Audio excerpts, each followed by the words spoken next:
नमस्कार दोस्तों, जी के मैजिक ट्रिक स्टाइल चैनल में आप सबका बहुत बहुत स्वागत है।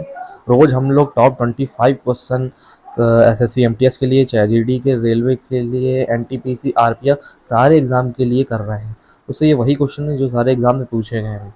तो आप इन क्वेश्चन को लेना चालू कर दीजिए। जो बच्चा लेगा उसको बहुत एग्ज़ाम में हेल्पफुल होंगे, लेकिन जो नहीं ले रहा है तो वो कैसे अपना एग्ज़ाम क्वालिफाई करेगा। तो इसलिए वीडियो को लाइक करिए, चैनल को सब्सक्राइब करिए और अपने ग्रुप सर्कल शेयर कीजिए, क्योंकि ज़्यादा टाइम नहीं हम लोग बर्बाद करते हैं, पॉइंट टू पॉइंट बात करते हैं। मोस्ट इंपॉर्टेंट सीरीज चल रही है, चैनल पे विजिट करिए, हर टाइप की जीके की वीडियो आपको मिल जाइए।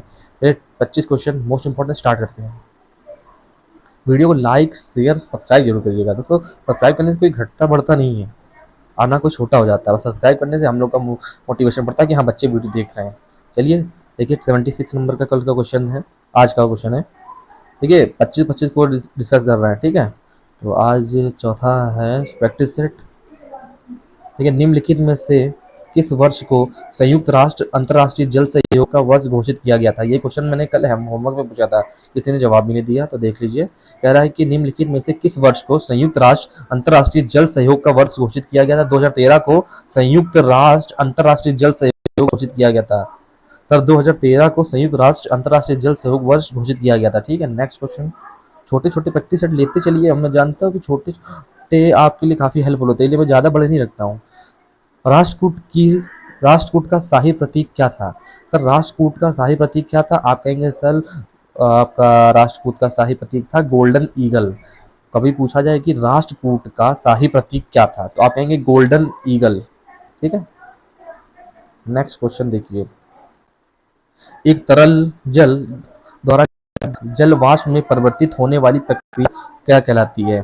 ध्यान सुनिए, एक तरल जल द्वारा गैस जल वाष्प में परिवर्तित होने वाली प्रक्रिया हमेशा वाष्पीकरण कहलाती है। याद रखिए, वाष्पीकरण कहलाती है। लाइक शेयर सब्सक्राइब जरूर करिएगा दोस्तों। राष्ट्रीय मानव अधिकार आयोग की स्थापना हुई थी 1993 में। पूछा जाएगा राष्ट्रीय मानव अधिकार जो आयोग है उसकी स्थापना कब हुई थी। आप कहेंगे 1993 में हुई थी। ठीक है, देखिए क्वेश्चन नंबर 80। भारतीय नियोजन के वास्तुकार के रूप में जाना जाता है। सर भारतीय नियोजन के वास्तुकार के रूप में जाना जाता है पीसी महानोबिस को। समझ रहे हैं ना, भारतीय नियोजन के वास्तुकार के रूप में जाना जाता है पीसी महानोबिस को। नेक्स्ट देखिए दोस्तों, आपकी स्क्रीन पर आता है वो क्वेश्चन। डिगबोई डिगबोई और नाहरकटिया तेल क्षेत्र स्थित हैं। सर डिगबोई जानते हैं असम में है, और कभी पूछा है डिगबोई और नाहरकटिया तेल का क्षेत्र कहाँ स्थित है। आप कहेंगे असम राज्य में दोनों स्थित हैं। डिगबोई और नाहरकटिया तेल कहाँ स्थित है, असम राज्य में। क्वेश्चन नंबर 83 देखिए, मिजोरम की राजधानी क्या है। आप कहेंगे आइजॉल। मिजोरम की राजधानी क्या है, आइजॉल। दोस्तों वीडियो को आप लाइक शेयर सब्सक्राइब जरूर करिएगा, क्योंकि मैं आपको बार बताना चाहता हूँ आपके लिए ये वीडियो दी जा रही है एग्जाम के पॉइंट ऑफ व्यू से। और मैं बता दूं कि आप चैनल पे विजिट करिए, और भी वीडियो हम लोग अपलोड कर रहे हैं, जैसे स्टैटिक जीके के मोस्ट इंपॉर्टेंट टॉपिक जो एग्जाम में पूछे ही जाएंगे 100%, उनको जरूर देखिए आप। मिजोरम की राजधानी क्या है, आप कहेंगे आइजोल। 84 नंबर की कौन सी फसल जायद की फसल नहीं है। एक मिनट, यहाँ पे कुछ टाइपिंग वगैरह है।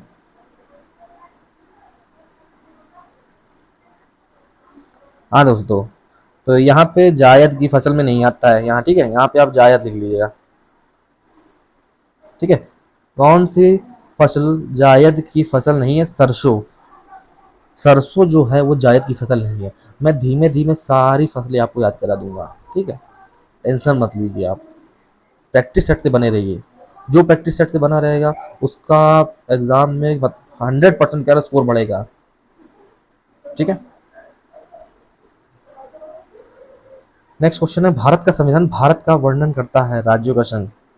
भाई आर्टिकल पहला कहता नहीं है कि भारत राज्यों का संघ है, तो भारत का संविधान भारत का वर्णन करता है, क्या करता है, राज्यों का संघ के बारे में बताता है। भारत का संविधान भारत का वर्णन करता है, क्या कहता है भारत के वर्णन में कहता है कि वो भारत राज्यों का संघ है। ठीक है, आर्टिकल 1 में यही कहा गया है। देखिए 86 उपराष्ट्रपति का एक सदस्य है। उपराष्ट्रपति का एक सदस्य है, देखिए ये देखिए, ना तो लोक सदन और ना ही राज्यसभा में। उपराष्ट्रपति का एक सदस्य है, ना तो लोक सदन में और ना ही राज्यसभा में। नेक्स्ट देखिए,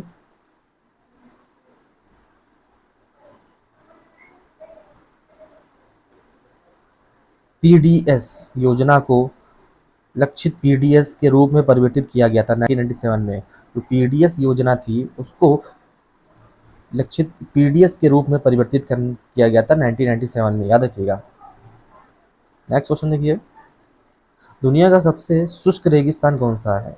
दुनिया का सबसे शुष्क रेगिस्तान कौन सा है? आप कहेंगे आटाकामा मरुस्थल जो है ये दुनिया का सबसे शुष्क रेगिस्तान है। कौन सा शुष्क रेगिस्तान है दुनिया का सबसे? आप कहेंगे आटाकामा मरुस्थल।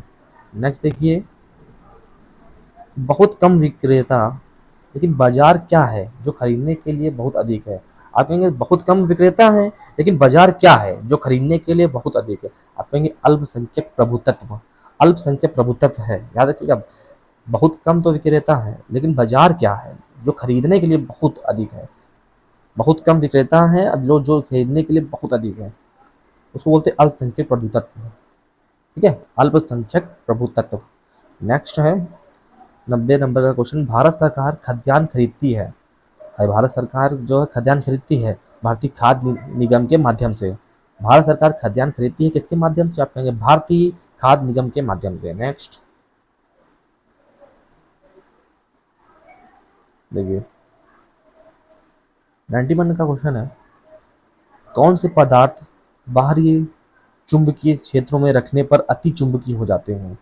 कौन से वो पदार्थ है जो बाहरी मैग्नेटिक सरफेस, बाहरी चुंबकीय क्षेत्र में रखने पर अति चुंबकीय हो जाते हैं? आप कहेंगे लौह चुंबकीय पदार्थ। लौह चुंबकीय पदार्थ वह पदार्थ है जिन्हें बाहरी चुंबकीय क्षेत्रों में रखने से अति चुंबकीय हो जाते हैं।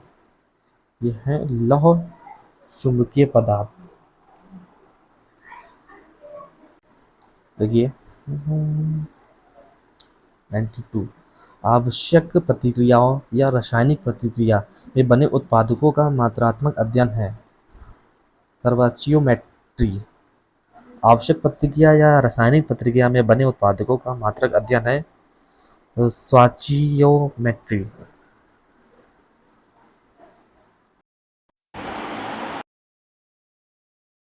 केंद्र अथवा वक्रता केंद्र के माध्यम से गुजरने वाली एक काल्पनिक रेखा डैश कहलाती है मुख्य धुरी। गोलाकार दर्पण या लेंस के केंद्र अथवा वक्रता केंद्र के माध्यम से गुजरने वाली एक काल्पनिक रेखा मुख्य धुरी कहलाती है।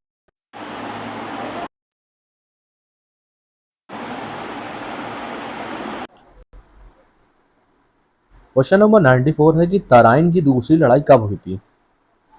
तराइन की दूसरी लड़ाई जो है 1192 में हुई थी। तो तराइन की पहली लड़ाई कब हुई थी? तराइन की पहली लड़ाई 1191 में हुई थी। तराइन की पहली लड़ाई 1191 में, तराइन की दूसरी लड़ाई 1192 में हुई थी। नेक्स्ट, भारत की दूसरी पंचवर्षीय योजना का मुख्य लक्ष्य क्या था?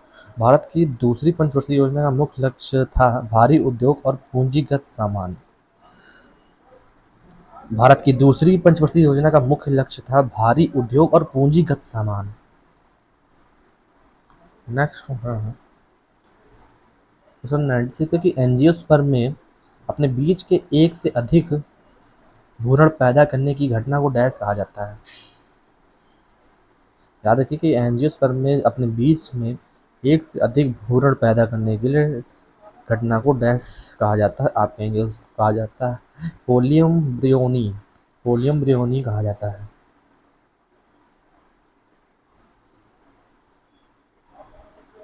अच्छा, 97 है कि मानव आंख के द्वारा ग्रहण किए गए प्रकाश की मात्रा का मापन कहलाता है। मानव आंख के द्वारा ग्रहण किए गए प्रकाश की मात्रा का मापन कहलाता है, उसको बोलते हैं फोटोमेट्री। फोटोमेट्री बोलते हैं। मानव आंख के द्वारा ग्रहण किए गए प्रकाश की मात्रा को फोटोमेट्री बोलते हैं। मानव की जो आंख होती है वो कितने मेगापिक्सल की होती है? 576 मेगापिक्सल की होती है। 526 पिक्सल। वह पहला राज्य जिसने राज्य भर के सभी घरों में रूट स्टॉप वर्षा जल संचयन अनिवार्य बना दिया था। वह राज्य बताइए जिसने राज्य भर में सभी घरों में रूफ स्टॉप वर्षा जल संचयन अनिवार्य बना दिया था। वो था तमिलनाडु। नेक्स्ट 99। 1765 में दीवानी अधिकारी अंग्रेजों को किस राज्य में मिला? 1765 में दीवानी अधिकारी अंग्रेजों को किस राज्य में मिला? बंगाल, बिहार और उड़ीसा में। बंगाल, बिहार और उड़ीसा में 1765 में दीवानी अधिकारी अंग्रेजों के राज्य में मिले। बंगाल, बिहार और उड़ीसी।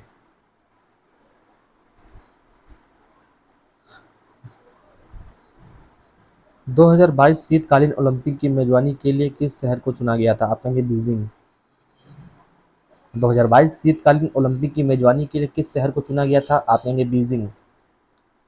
एसएससी खेलों से क्वेश्चन पूछ लेती है, ऐसा नहीं होता कि एक साल के करंट अफेयर से ही पूछेगी, नहीं, पीछे जितने खेल हो रहे हैं उनसे पूछ भी लेती है। 2022 के शीतकालीन ओलंपिक की मेजबानी के लिए किस शहर को चुना गया था? बीजिंग के लिए।